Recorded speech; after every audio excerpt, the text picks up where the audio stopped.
Hello, and welcome back to Management 101. I am your host, Max Weniker. Thanks for joining me today. Today's episode, I'm going to talk through issues that I see a lot of managers face as they develop in their managerial careers. I'm calling the episode The Most Frustrating Mistakes That Managers Make Without Realizing It.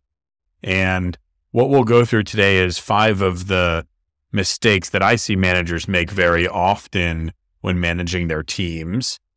These are things that I think are pretty easy to not see when you're committing these mistakes.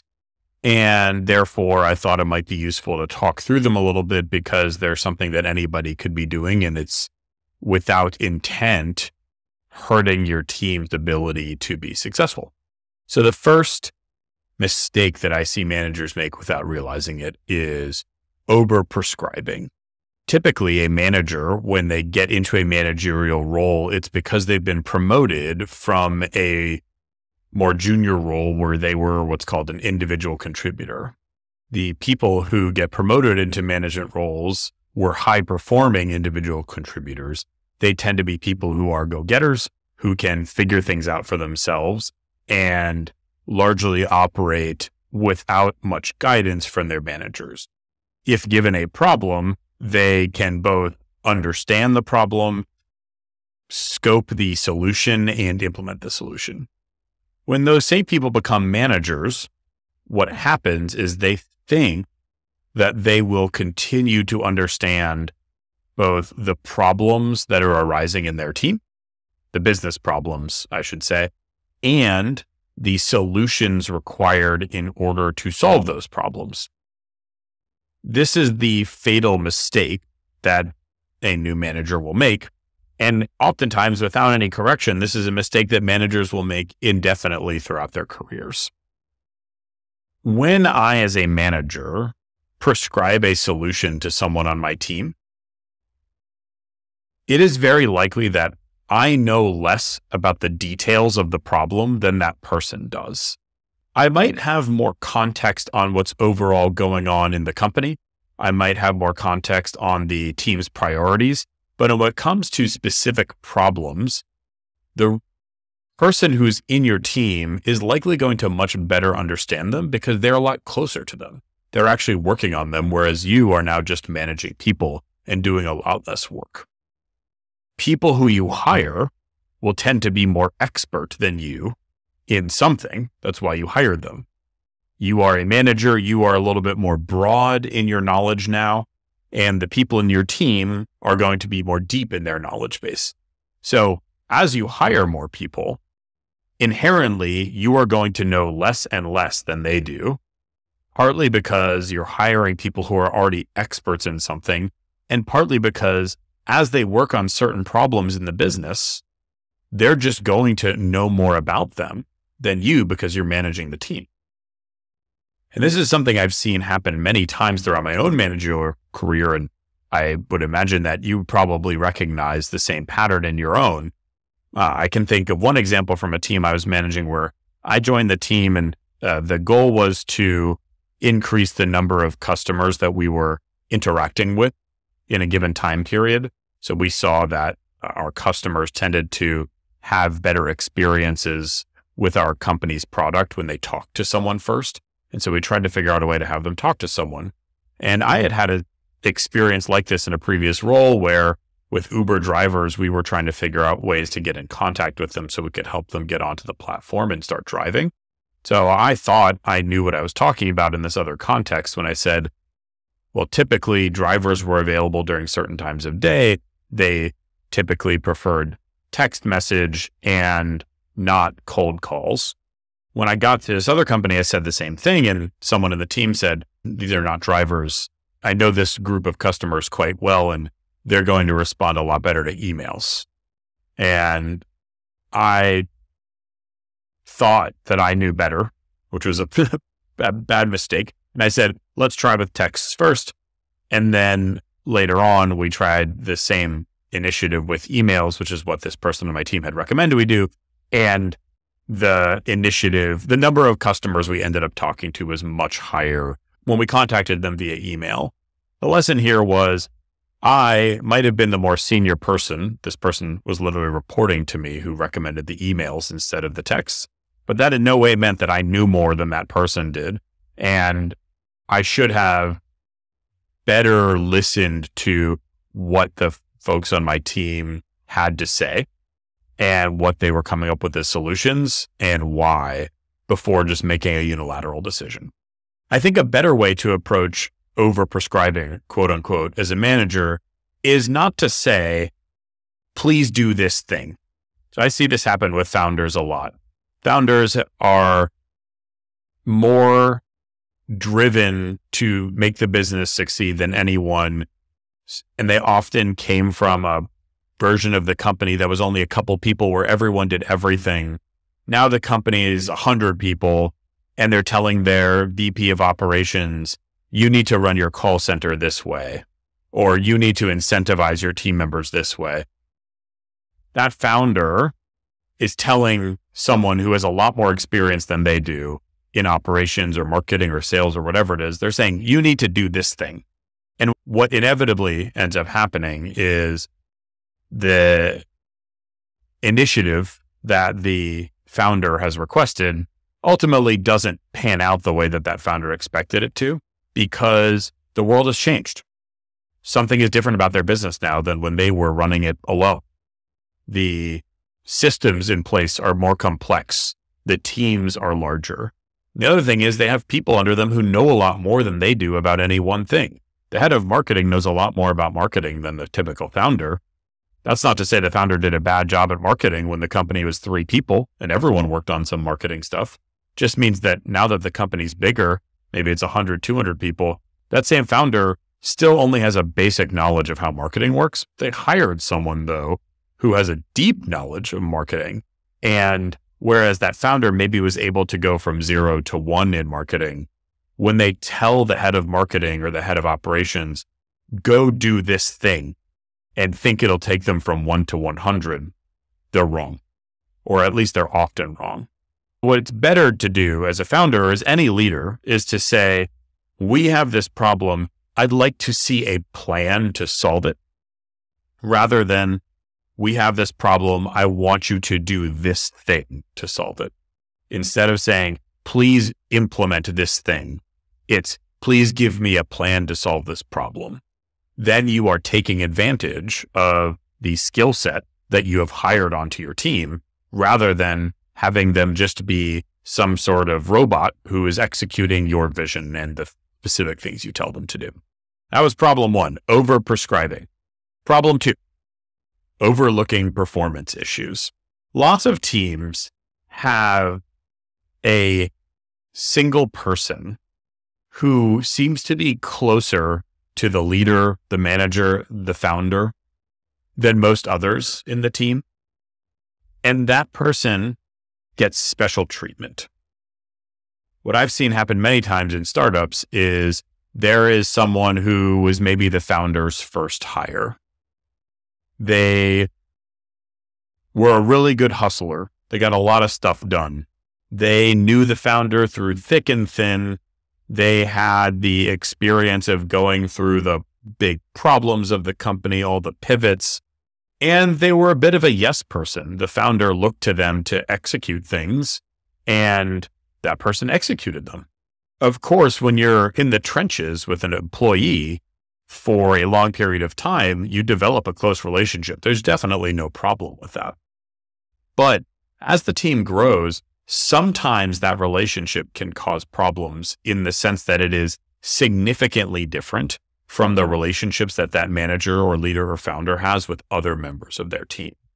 And when that occurs, it can create a perception that this individual, who maybe was with the team a little bit longer or knew the manager or founder from a previous role, is getting special treatment.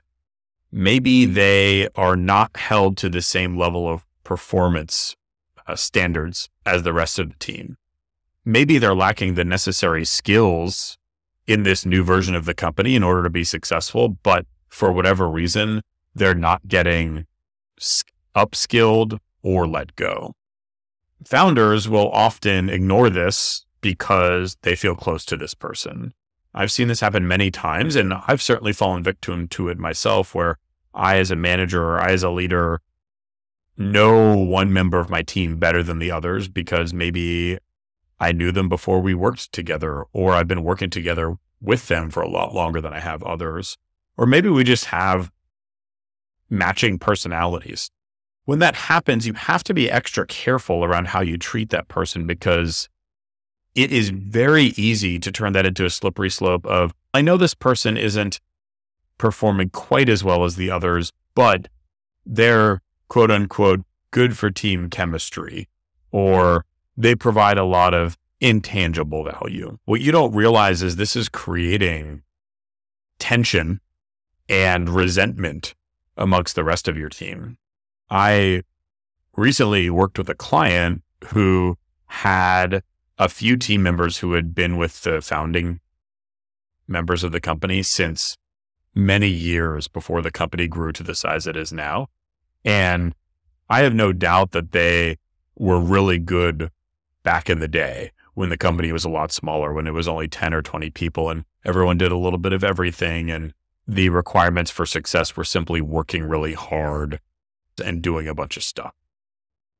But in the version of the company that was now 10, 20 times the size, that had significantly more complexity to it, that had a lot of leaders that were hired not from straight out of school or from very junior ranks of employees, but actually from senior levels at other companies. What ended up happening with these individuals is they seemed to lack a place. They were working on projects that weren't high priority, and it wasn't clear to a lot of the leaders why that was the case.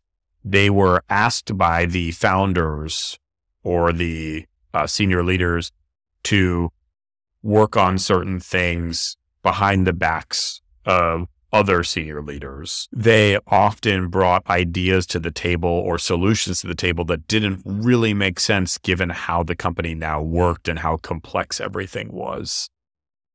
But for some reason, these people were not held accountable for this. They were not told that they were underperforming. They were not let go.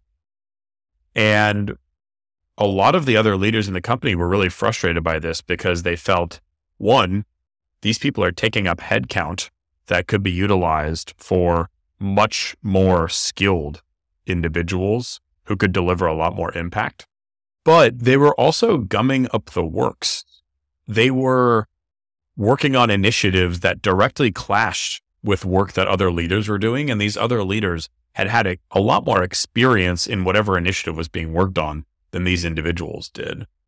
I don't know what ended up happening with these individuals, but I can tell you that while I was working with this client, there was very much an us versus them mentality that had developed where people saw these original employees as having special treatment from the founders only because they were friends and because they knew each other for a long time, rather than because they were high performers. And because the founders chose not to address this problem, they lost out on a lot of successes and productivity and impact from the team that they could have had they simply let these individuals go and overlooked or chose to set aside their own personal feelings about these individuals, or if they'd identified for these individuals a truly impactful area that they could be working on that wasn't going to clash with the other folks who they had hired. So I will say that overlooking performance issues, either because managers know the person or because you don't feel like dealing with it as a manager, those are always going to cause more problems in the long run than just ripping off the Band-Aid and taking action. The third mistake that managers make without realizing it is ignoring feedback. And I will take it a step further to say that it's also possible that managers are not inviting feedback at all. I can't think of a single company I've worked with where employees felt truly at liberty to speak their mind. I'm not sure that it's possible for that to occur because people will always have some amount of reticence providing negative feedback or problems to their superiors, biting the hand that feeds. But I do think that there is a gap between the ideal state or what is possible and where most companies are at. If you ask the average employee at almost any company, they would tell you numerous problems about the company that they believe are not that hard to fix, that are really impactful to the company's performance, and that they are absolutely uncomfortable bringing up to their senior leaders. What are some ways that senior leaders make people uncomfortable with speaking their mind, with providing feedback? One is retaliation. And I'm not saying this person is giving me bad feedback and I'm going to fire them. That doesn't happen that often, or if it does, it's pretty blatant. It's a lot more subtle than that. It's people providing critical feedback and not getting the same opportunities for promotion. It's people who don't provide critical feedback and simply say yes, getting more opportunities, getting to be on the inside with senior leaders. Any individual is naturally going to prefer to interact with people who agree with them to some extent, who have the same values, who they consider to be loyal, trustworthy, who they consider to have the same approach as them. What that leads to, without any checks and balances, is naturally leaders will bring closer the people in their organization who are most in agreement with them the most often. It also means that without any sort of action, those same leaders will ostracize, maybe inadvertently, people who offer up critical feedback, who bring up problems rather than who just toe the line. And I don't think these managers are ill-intentioned. I think if you ask any of these managers, they'd probably say, I want the best outcome. And sometimes that's going to be an outcome that wasn't my idea, or was based on a problem someone else brought up that needed fixing, or was a result of someone giving me feedback about my management style and I was stopping something from happening or making people feel uncomfortable. And I wish I hadn't, because it could have made the company more successful if I had done this differently.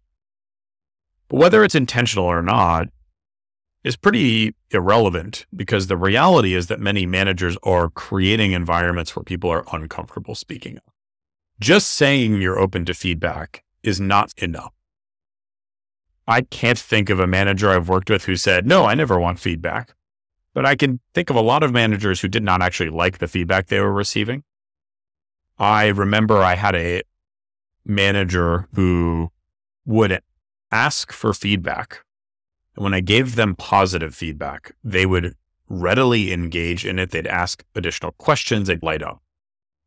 But when I gave them constructive feedback around, hey, I think that you have the opportunity to be more present in meetings. I think you sometimes miss some of the context because you're on your computer and not paying full attention. They would just acknowledge it and end the conversation there. It would literally be the end of the meeting sometimes. And what I took that to mean, what I internalized that as, was this person doesn't actually want the critical feedback.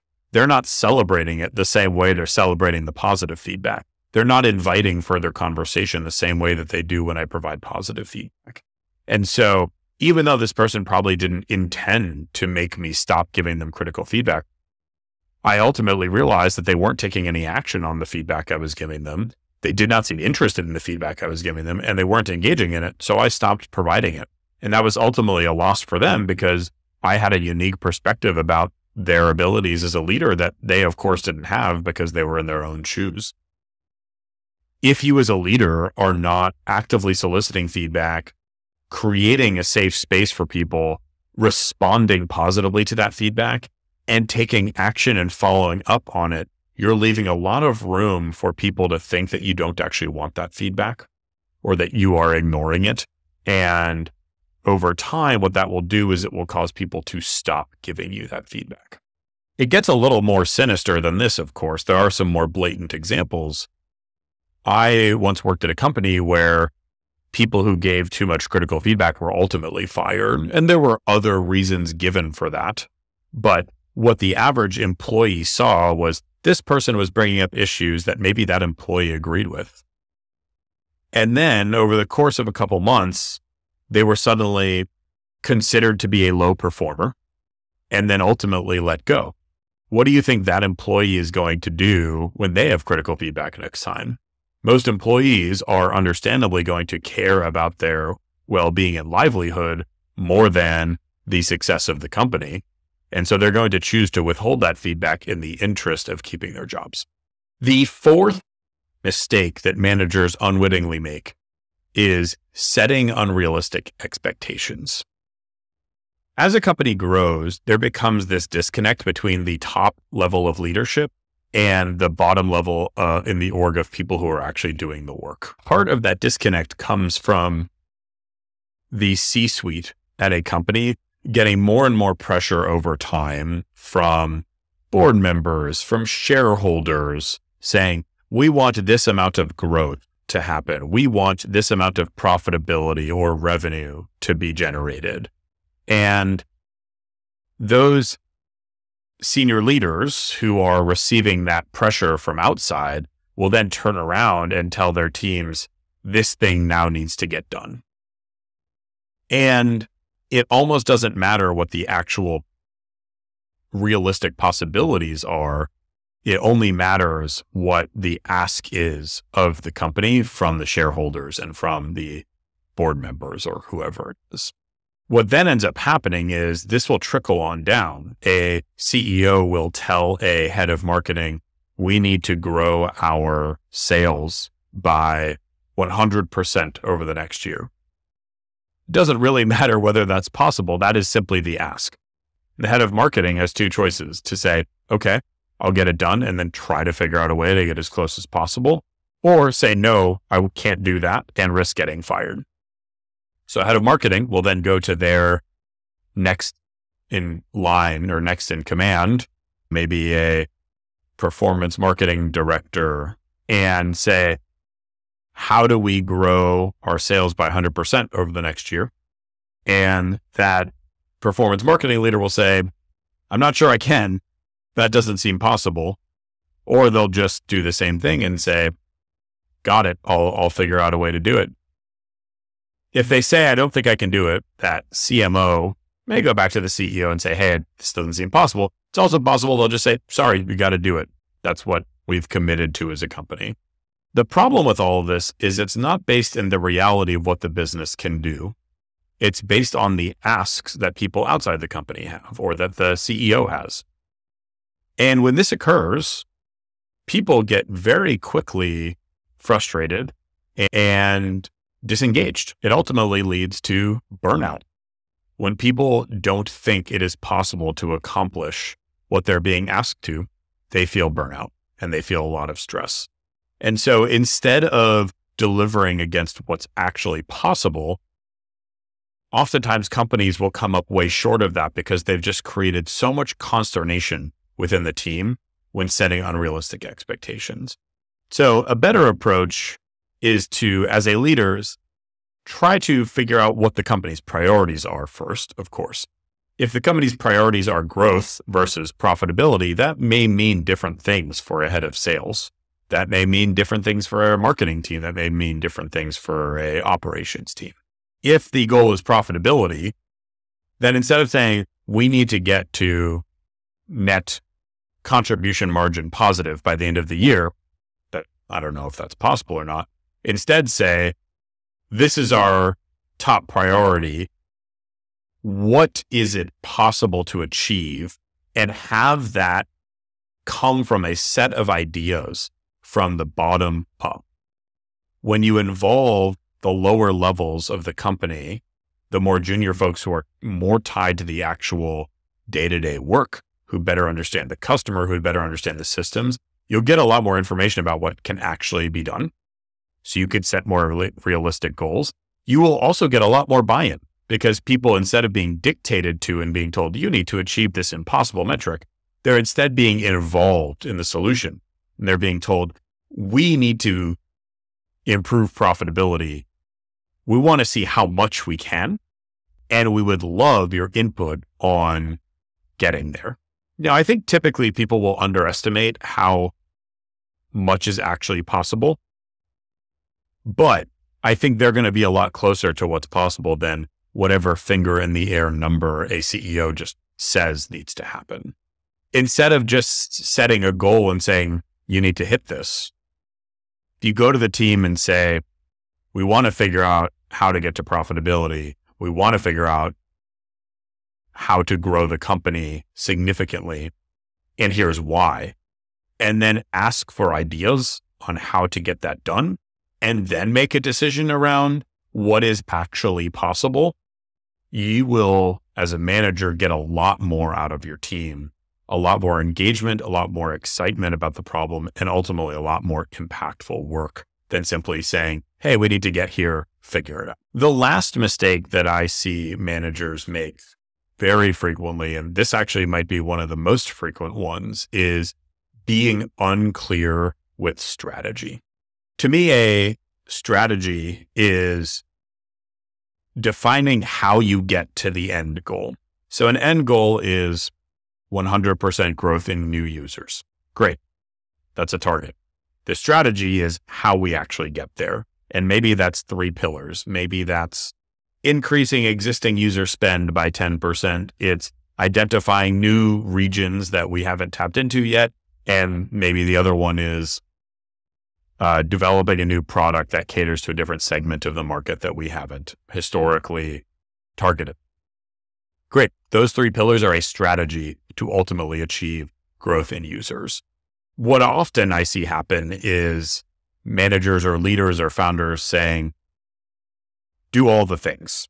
And they don't say it in exactly those words, but every day, every week, every quarter, there will be a bunch of things added to the roadmap that weren't there at the beginning of the quarter, when in reality, things should be being taken off the roadmap. No matter how many things you tell a company to do, a company, because it's made up of people, is only capable of doing so many things. There are only so many hours in the day. There are only so many days in the week. And the more you push on people to do things, the less productive they'll get over time. If you are telling your company, we need to do X, Y, and Z, and then because you saw some frustrated customer interaction, or you saw a metric head slightly the wrong direction, you then add A, B, and C as well, you're not actually making any forward progress. You're just sending the team back and forth amongst a bunch of potentially competing priorities. That to me is being unclear with strategy. You as a manager, your job is to make clear, this is what we want to accomplish. And more importantly, this is what we're not going to focus on. If a team can be given just 1 or 2 things to get done, they're going to be a lot more successful at getting those couple things done than the team that is constantly being given new things to work on and is holding 7 or 8 balls in the air. And I think sometimes leaders have a hard time saying no to things because they feel like they can't drop a ball. But the reality is that by not saying no to anything, they're actually dropping all the balls a little bit and maybe not pulling any of those balls out by solving that problem. So if you as a manager, I'm just thinking of a company I used to work with that did bike sharing. We were trying to both grow exponentially in terms of the number of markets and the number of bikes we had in those markets. And we were also trying to figure out how to be profitable at the same time. It was a literally impossible task.